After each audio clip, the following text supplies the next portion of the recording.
All right, let's wrap it up with the Washington Commanders. I think we've got everybody. I think this is all 32. And if we miss somebody, sorry. We're not going back. I have time to go back. No going back here. But Trevor's given an A to the Washington Commanders. I mean, contrast this to what the Titans did. It's high volume, but at cheaper prices, right? You've got Austin Eckler at running back, cheaper, and Frankie Louvu as a good, solid addition who's been a very good hybrid linebacker type of edge player.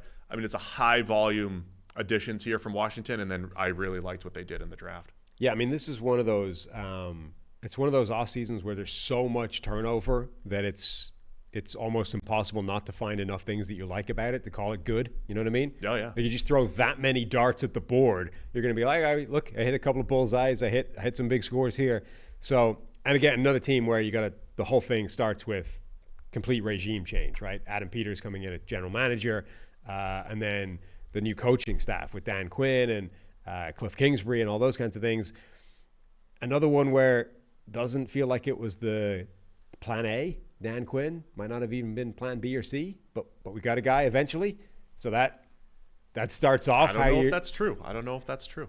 I mean, but that probably starts off how you view the whole offseason, and then just that volume of turnover. Obviously, the single most important thing being the selection of Jaden Daniels as their quarterback. Jaden Daniels, a quarterback. You know, it wasn't like what you just described with hours ago. The Broncos, right? It's QB6. We just got to take somebody. I mean, the Commanders other than Caleb Williams, they had their pick. So they go Jaden Daniels. So a lot of this will depend on him. But I also loved what they did in the other parts of the draft, getting Johnny Newton as a best player available. Don't need a defensive tackle, but they took him in the second round, a first-round caliber player.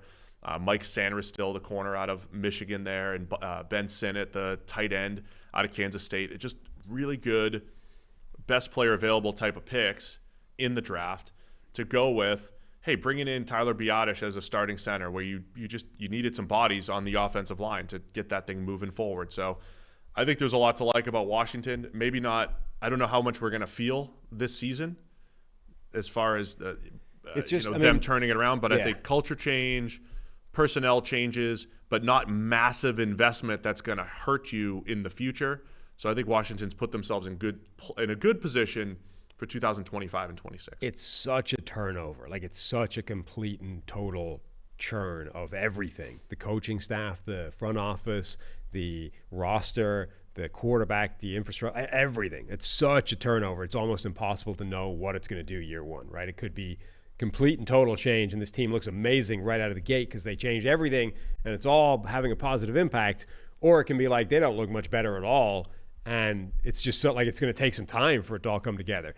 Like, obviously the Jaden Daniels thing is huge.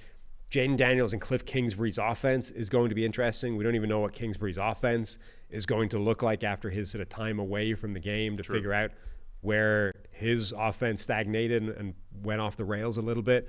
The big concern on draft night, and continue to be a concern as the draft went on, is have they got enough on the offensive line? Daniels is great.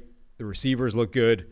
Have we got enough to make that all work, right? Because it's a couple swing tackles out there. Andrew Wiley, Cornelius Lucas. I mean, 4 out of the 5 starters are guys that if they were your worst offensive lineman, you'd feel good. But if they're 4 of your 5 starters, you don't feel great about it. And even the 5th, Sam Cosmi, last year was like his first year playing, at guard, really. And he played well, but like it's not necessarily a given he's going to be at that standard every year. Yeah, definitely still some questions there, but I think, like you said, there's so much turnover. I think they're pointed in the right direction there. Looking forward to seeing that. I just don't know I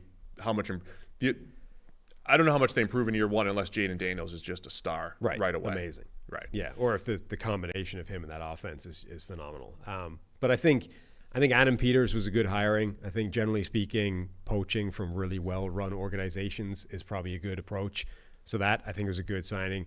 The Dan Quinn thing, I mean, I think he'll be a better head coach now than he was the first time around. He was pretty good the first time around. Yeah. Albeit with an amazing staff underneath him, which might not have this time around.